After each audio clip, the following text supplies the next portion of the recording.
നിഷേധിക്കാൻ സാധിക്കാത്ത വിധത്തിലുള്ള ഒരു അപമാനം, പതിത്വം, ഗതികേട്, ദുര്യോഗം, പരീക്ഷണങ്ങൾ, പ്രതിസന്ധികൾ നിങ്ങൾക്ക് ഈ സമൂഹത്തിന്റെ അല്ലാഹു ഉണ്ടാക്കുക തന്നെ ചെയ്യും.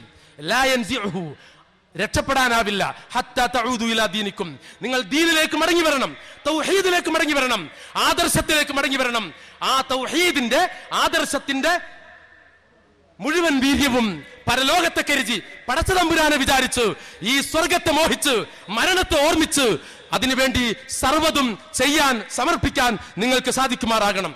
അങ്ങനെ സമർപ്പിച്ചവർക്ക് വേണ്ടി പ്രവാചകൻ പ്രാർത്ഥിച്ചു. ഖുബൈബ് അതിന്റെ ഉദാഹരണമാണ്. ഖുബൈബ് ബിൻ സയ്യിദ് ബിൻ അദിയ്, അതുപോലെ സഅദ് ബിൻ ആമിർ അൽ ജുമഹി അതിനുള്ള ഉദാഹരണമാണ്. മുസ്അബ് ബിൻ ആമിർ ഉദാഹരണമാണ്.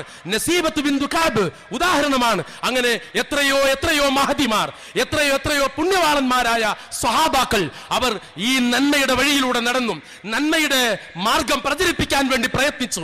അവരെ കുറിച്ച് ഖുർആൻ പ്രശംസിച്ചു. അവരുടെ മയ്യത്ത് നോക്കി പ്രവാചകൻ വിശുദ്ധ ഖുർആനിലെ ആയത്തുകൾ അനുസ്മരിച്ചു.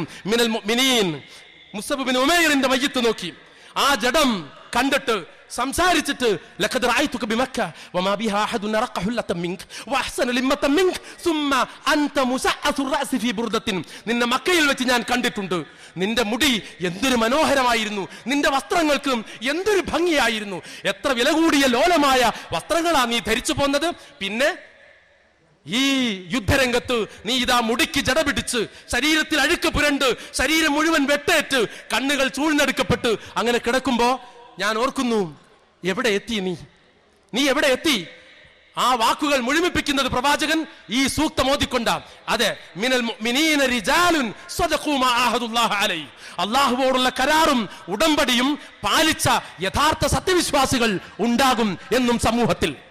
അഹങ്കാരം കൊണ്ട് പറയുകയല്ല, ഉത്തരവാദിത്വ ബോധം കൊണ്ട് മാത്രം പറയുകയാണ്. നമ്മളല്ലാതെ വേറെ ആരുമില്ല. അതുകൊണ്ട് വിശുദ്ധ ഖുർആനിന്റെ വെളിച്ചം, പ്രവാചകന്റെ സുന്നത്തിന്റെ പാരമ്പര്യം, ആ പാരമ്പര്യത്തിന്റെ അടിസ്ഥാനത്തിലും ബലത്തിലും തീർച്ചയായും ഈ സമൂഹത്തിൽ ജീവിക്കുമ്പോൾ ഖുർആനിനോട് പ്രതിബദ്ധത പുലർത്തുക, ഈ സമൂഹത്തെ വെറുക്കാതിരിക്കുക, പാപികളെ ശത്രുക്കളായി കാണാതിരിക്കുക, അന്ധവിശ്വാസികൾ നമ്മുടെ ഏറ്റവും വലിയ വൈരികൾ എന്ന രീതിയിലുള്ള പ്രബോധന സമീപനങ്ങളെ നാം ഉപേക്ഷിക്കുക, അതിനെ ചെറുക്കുക.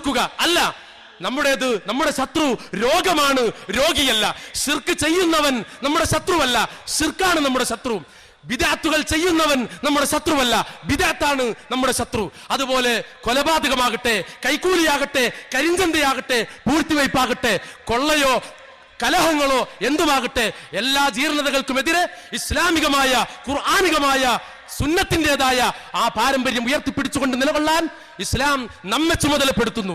എന്നെയും നിങ്ങളെയും പറഞ്ഞു ഏൽപ്പിക്കി ദൗത്യമേൽപ്പിക്കുന്നു. അള്ളാഹു അനുഗ്രഹിക്കുമാറാകട്ടെ എന്ന് പ്രാർത്ഥിച്ചുകൊണ്ട് നന്മയുടെ വഴിയിൽ സ്വയം ജീവിക്കുവാനും സമ്മർദ്ദങ്ങൾക്ക് വശംവദരായി പോകുവാനും പണം കൊടുത്തും ജോലി കൊടുത്തും വിസ കൊടുത്തും ആളുകളെ വിലക്ക് വാങ്ങുന്ന ഒരു ലോകക്രമത്തിൽ അതിനൊന്നും വശപ്പെടാതിരിക്കാൻ ഖുർആൻ പറഞ്ഞ അതാ.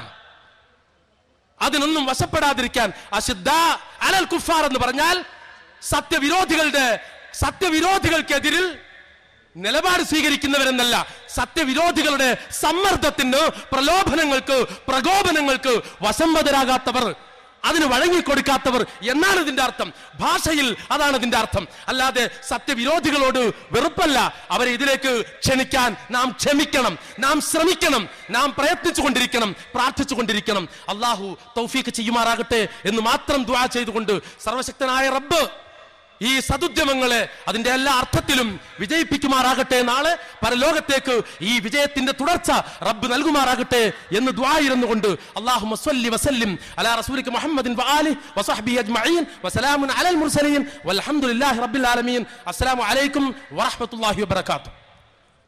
യുവത്വം തിന്മകൾക്കെതിരെ വിഷയം സമ്പുഷ്ടമാക്കി സംസാരിച്ച ബഹുമാന്യ സഹോദരൻ കെ എ അബ്ദുൽ ഹസീബ് മദനിക്ക് പ്രത്യേകമായ നന്ദി രേഖപ്പെടുത്തുന്നു.